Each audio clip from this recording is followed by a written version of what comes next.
Paolo Coelho, dans son roman L'Alchimiste, fait dire à un de ses personnages « Quand tu veux quelque chose, tout l'univers conspire à te permettre de réaliser ton désir. » C'est une formulation de la loi d'attraction. Enfin, on est d'accord, hein. Alors, ce livre, L'Alchimiste, a eu un immense succès, et ce succès a surtout été obtenu grâce au bouche à oreille. Alors, il a été publié en 1994, et je pense que le succès n'aurait pas été le même s'il avait été publié, par exemple, 20 ans avant. Alors pourquoi, me direz-vous? À mon avis, parce qu'il y a eu un changement majeur qui s'est produit dans la société, enfin dans les sociétés occidentales, au début des années 80. Et l'idée de la loi d'attraction ne pouvait pas être reçue de la même façon avant. On va voir pourquoi. Je vous donne là mon avis, évidemment, ma lecture des choses. Parce qu'auparavant, dans les années 70, jusque dans les années 70, il y avait des marginaux, il y avait des contestataires. On était dans une société où différentes idéologies se confrontaient. Et les différentes visions pouvaient se confronter au sein d'une même société sans que l'on soit marginalisé pour autant. Et quand on était marginal, ce n'était pas toujours par choix, mais c'était en tout cas rarement par accident. Or, il s'est produit un changement au début des années 80, qui continue bien sûr depuis. On a posé un nouvel impératif, désormais il faut s'insérer dans la société. Et ça change tout, c'est un paradigme qui fait que tout le reste change. Parce qu'à partir de là, toute personne est a priori en marge de la société, qui n'intègre plus spontanément les personnes qui suivent son chemin. Il faut donc suivre maintenant des impératifs pour pouvoir s'insérer et être non marginal. C'est-à-dire concrètement être individualiste, accepter le combat du tous contre tous, être un winner, un gagnant, c'est-à-dire réussir dans ses entreprises, si possible les entreprises matérielles. On calcule la rentabilité de ses actes, de ses pensées, on dirait maintenant aussi de nos réseaux, et on ne peut plus contester dans la mesure où on n'est pas intégré a priori, mais on est marginal a priori. Donc en fait, ça ne sert à rien de contester. Autrement dit, l'appartenance à un ensemble, qui serait la société donc, ne va plus de soi. Il faut faire preuve, il faut montrer patte blanche, il faut faire preuve d'adaptabilité, il faut prouver son intelligence et puis son assentiment à un ensemble social pour pouvoir le rejoindre. Et si nos valeurs personnelles ne trouvent pas d'application pratique ou ne sont pas efficaces, elles n'ont simplement pas lieu d'être.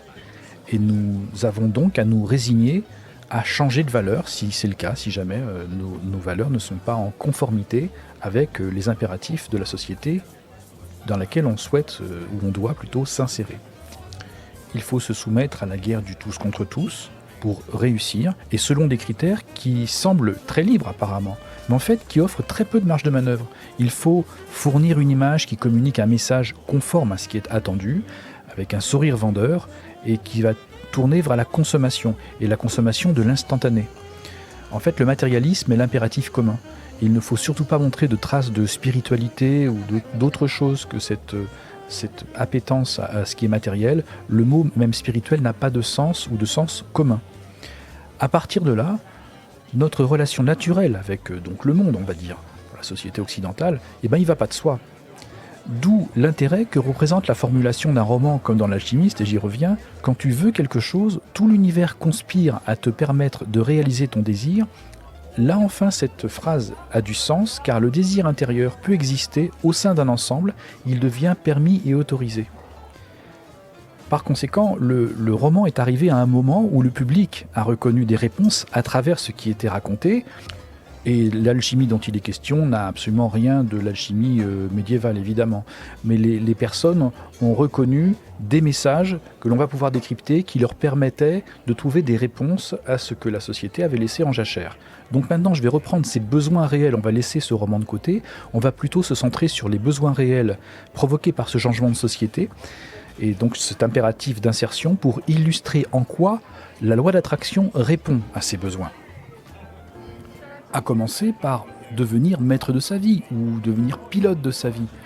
C'est ce que propose la loi d'attraction. Plutôt que d'être ballotté par des événements dans lesquels on est passif, dans lesquels on se sent impuissant, dans lesquels on n'a pas d'horizon ou de perspective concrète, on veut agir directement dans un rapport au monde qui soit plus aisé, on permet d'accomplir. Et quand on parle de créer sa propre réalité, ça permet de concevoir qu'on redevient pilote de sa vie. On a une prise sur soi et on a une prise sur le monde. On n'est plus a priori marginalisé, vous voyez l'idée. En outre, une autre idée, c'est de ne plus être purement dans de l'information ou de la communication de surface, mais d'accéder à une vérité personnelle, plus substantielle. On va pouvoir vraiment attaquer des choses importantes pour soi-même, donner un sens à sa vie, et puisque l'on se base sur une loi, on appelle la loi d'attraction, on fait penser qu'il s'agit vraiment d'une vérité, et pas simplement d'un jeu d'information ou d'un jeu idéologique ou théorique. Ça passe tout seul, on l'a vu la dernière fois, parce qu'en fait on n'attend que ça, on n'attend que des vérités, des lois et des principes qui soient clairs et qui soient applicables et opérationnels.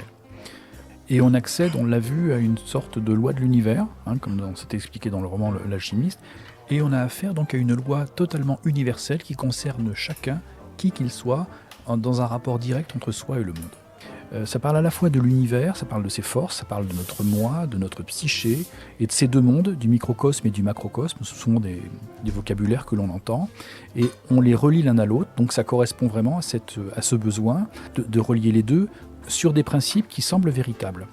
Alors si en plus on rajoute que le monde est trop matérialiste, il court à sa perte, alors là bon, c'est le jackpot, c'est d'autant plus crédible que l'on se raccroche précisément à cette loi, parce qu'elle fournit une donnée métaphysique qui est totalement absente de la proposition de la société. Donc le rapport à la vérité, entre guillemets, est rétabli et nous rassure. Autre point maintenant, c'est le besoin de valider son intelligence ou de démontrer sa capacité à s'adapter tout en restant fidèle à soi-même. Et cette loi, comme elle relève d'une connaissance supérieure, cachée et secrète, donc il est difficile de douter de cette loi, de cet exposé, sinon on passe pour quelqu'un de fermé, obtus, étroit, on est un peu limité, quoi. Donc en l'acceptant, on valide son intelligence à ses propres yeux et aux yeux de ceux qui nous entourent. On a une capacité à s'ouvrir à des données invisibles, à des données subtiles. On reste ouvert d'esprit. En plus de ça, l'exposé de cette loi, ça semble assez rationnel, assez raisonnable. Ça se présente un peu comme une sorte de mécanique. Oui, encore une fois, c'est opérationnel. Donc on s'occupera surtout de la méthode et des techniques qu'il faut mobiliser pour se conformer aux exigences de cette loi. Et puis on verra dans son argumentaire la prochaine fois que les éléments se répondent les uns aux autres. Donc ça semble assez cohérent, assez raisonnable. Et puis on trouve qu'il y a une porte nouvelle qui s'ouvre. On entre dans un monde nouveau. Un monde cette fois qui nous accepte et puis dans lequel on a sa place. Vous voyez, encore une fois, cette donnée sociétale, pourquoi je la précisais au tout début. Alors, quand on ne comprend pas tout, et que notre intelligence est un peu mise à défaut, on sait que cette loi, puisqu'elle est opérationnelle, on prendra le temps de se renseigner calmement au fil des événements. On n'a pas besoin de tout savoir pour commencer à l'expérimenter et aussi expérimenter le travail sur soi. Alors, un autre besoin important qui est laissé en déshérence par la société, c'est qu'en fait, on cherche une paix intérieure qui correspond aussi à une sécurité intérieure. Et de fait, on n'acceptera pas forcément les situations de conflit auxquelles donc on est assigné par la guerre du tous contre tous. En fait, on peut aspirer à autre chose que des tâches qui nous paraissent accessoires ou qui nous paraissent trop trépidantes, ou si on n'a pas envie de devenir individualiste tout seul dans son coin, ou de se voir comme une sorte de gagnant un peu stérile qui court après la gloire ou l'argent ou je ne sais quoi. On a en fait besoin d'une paix plus profonde, de quelque chose d'intérieur. Et ça répond aussi à un besoin de sécurité qui a été dynamité par cet impératif « insérez-vous ». Et la loi d'attraction arrive dans ce contexte sans proposer de lutte armée en fait, ou de guerre idéologique. Le combat qui est à mener est éminemment pacifique et rassurant. C'est-à-dire c'est éventuellement un combat contre nous-mêmes, mais qui en fait nous amène vers plus d'harmonie personnelle et intérieure. On va combattre le négatif qui est en soi-même. Donc en fait, on est toujours gagnant pour le coup, et quoi qu'il arrive, puisque soit on réussit à valider nos projets objectifs dans le monde concret, ou bien si on n'y arrive pas, ou si on a des retours que les faits ne sont pas concordants par rapport à ce que l'on désire, en fait ces faits sont en train de nous raconter quelque chose qui dysfonctionne en nous-mêmes, donc il suffit de le corriger et on va de l'avant. En fait ça nous permet de se situer en sécurité du sentiment d'échec. Et on ne se rapproche pas forcément de la paix profonde, mais en tout cas déjà ça c'est énorme parce qu'on n'est plus en situation d'échec a priori, mais on est en situation de gagnant a priori, et ça change toute la perspective. Un autre besoin qui est laissé à l'abandon, c'est le fait d'assumer des valeurs. Nous avons tous besoin d'assumer, vis-à-vis de soi-même, mais aussi dans le monde, d'assumer des valeurs qui valent le coup. Et si la proposition de la société repose uniquement sur la proposition de consommer, de gaspiller, de ne pas avoir d'éthique particulière, en fait, on trouve que tout cela est quand même pas mal insouciant. Et même les propositions culturelles qu'on nous propose, elles sont assez futiles finalement. Soit des divertissements de masse, qui nous paraissent un peu idiots, soit on nous propose une culture savante, mais en fait on nous propose des objets d'art qui sont hideux, qui ne nous concernent pas. Donc on a besoin effectivement d'assumer des valeurs, mais des valeurs positives qui nous concerneront pour de vrai. Et puisque la loi d'attraction est centrée sur le fait de s'entourer de valeurs positives, personnelles, intimes, que c'est vraiment nous et sans fioriture ni hypocrisie. Et dans ce contexte, la loi d'attraction propose vraiment une sorte de clé qu'il suffit d'utiliser pour mener une vie en paix, libre donc, centrée sur ses propres valeurs, harmonieuse, et donc on la sent très constructive. Il suffit d'être déterminé, grosso modo, pour travailler à son propre bonheur, à sa propre réalisation ou accomplissement intérieur. C'est motivant, et en plus on se porte soi-même. Donc elle répond à ce réel besoin. Enfin, un dernier élément, c'est qu'on a besoin d'appartenir à un groupe. Donc sur ce point, je suis d'accord avec la pyramide de Maslow, le sentiment d'appartenance est fondateur, pour le reste je suis plus dubitatif, mais restons sur cette loi d'attraction. En fait, on y accède à la connaissance de cette loi. On ne la choisit pas a priori, on ne se lève pas un matin par exemple en se disant tiens, je choisis cette théorie, je la trouve géniale, et puis je vais l'adopter à partir d'aujourd'hui.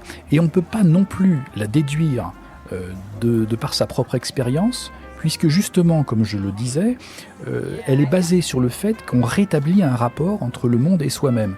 Et c'est une chose qui ne nous vient même pas à l'idée que de dire qu'il y a un rapport a priori. Et même la corrélation entre soi et le monde est le problème que l'on cherche justement à résoudre. Alors, le plus souvent, en fait, cette loi d'attraction nous est présentée par une personne, ou un moyen, ça peut être un livre, qui est assez crédible pour émettre des doctrines. Quand je dis le mot doctrine, des fois ça n'a pas le visage d'une doctrine, ça peut être juste un enseignement ou un conseil ou quelque chose comme ça. Il peut s'agir d'une source qui a une réputation ésotérique, gnostique, occulte, connaissante, artiste ou autre, ou bien une personne encore qui aurait connu une expérience lui permettant l'expression d'une synthèse supérieure, un truc qui nous dépasse. Et cette personne, ou ce moyen, s'ouvre à nous, comme quoi elle disposerait de cette connaissance cachée, qui est la loi d'attraction. Et cette personne laisse donc penser que cette loi n'est connue que d'un cercle restreint, et dont elle est. Et désormais, nous serons. Et donc là, c'est là que le sentiment d'appartenance est mobilisé, et ce besoin, il est réel dans la société dans laquelle nous sommes. Nous serons désormais membres de ce groupe de personnes qui savent. Donc cette loi d'attraction répond à un certain nombre de besoins. Mais elle offre des garanties supplémentaires, si je puis dire. 3 notamment, qui sont à peu près valables pour tout ce qui va être ésotérisme, New Age et ce genre de sensibilité. Le premier élément, c'est qu'elle est non dogmatique. Le deuxième, c'est qu'elle est opérationnelle. Et le troisième, c'est qu'elle propose une nouvelle vie. Je détaille un petit peu. Dans le fait qu'elle soit non dogmatique, elle semble libérante. C'est-à-dire qu'elle reconnaît en nous un potentiel, et n'impose pas d'impératif de croyance, du moins a priori, et sinon que la croyance dans notre potentiel infini. Quand je dis qu'aucune croyance n'est apparemment imposée, c'est-à-dire qu'elle se présente comme étant compatible avec toutes les religions, avec toutes les croyances en Dieu ou pas d'ailleurs, et en plus, elle permet de toute façon d'accéder à la notion de spiritualité. Et ça, c'est cadeau. Le deuxième point, je disais, c'est qu'elle est opérationnelle, parce qu'elle s'inscrit dans la vie courante. Donc elle part de notre moi, notre nombril si on veut, et va nous relier au monde. Et il suffit de désirer, de vouloir, de mobiliser ses qualités, sa volonté, ses rêves, sa passion. Et alors donc ça se réalise. Et on se croirait un peu dans un film américain qui dirait « suis tes rêves, et tu y arriveras, sois toi-même ». Alors on ne sait pas trop, quand on en est là, si on est dans des poncifs, et qu'on bourre le mou, ou plutôt, alors on nous suggère peut-être que les scénaristes sont peut-être des initiés qui tentent d'éveiller le monde par ce genre de notions. En fait, on ne sait pas trop, parce qu'en fait, on entre dans un monde un peu nouveau, on suppute beaucoup, il y a beaucoup de points d'interrogation, il y a des points de suspension aussi. au moins on entre dans un monde. Et déjà, ça c'est quelque chose. Troisième élément, je parlais d'une nouvelle vie. Donc, je viens de le dire, on entre dans un nouveau monde dans lequel on a envie de poser sa trace. Je suis passé par là. Et d'un autre côté, nous sentons que nous avons parlé de plusieurs notions, des choses que l'on a à apprendre peut-être, ou à apprendre, et qui ne sont pas vraiment définies, ou qui ne semblent pas très claires, ou pas forcément évidentes. On a parlé par exemple des lois de l'univers. Alors, c'est quoi exactement ? On a parlé de spirituel, ou de divin, ou ce qui est ésotérique, occulté, etc. Des fois, on a des termes encore plus abscons qui sont délivrés, mais on dirait que c'est de l'hameçonnage. Ça dépend des interlocuteurs. Des fois, c'est explicite, des fois, c'est implicite. Enfin, pour le moment, en tout cas, s'il y a un caractère ésotérique caché, occulte, secret, ça répond de toute façon à notre insatisfaction d'une société qui peut être jugée comme trop superficielle. Alors, on a le sentiment d'accéder à des connaissances, à des valeurs, des trucs qui pourraient nous faire mieux vivre. Et pour chacun de ces termes, il serait important de revenir. Vous vous souvenez, on avait parlé l'autre fois de la différence entre les lois et la théorie. Eh bien, pour chacun de ces sujets, ça mériterait d'y revenir. Alors, on y reviendra évidemment, mais ce que l'on sait, c'est que pour le moment, on ne voit rien qui soit malsain, qui soit contraire à ce que l'on pense. Tout est attractif en fait.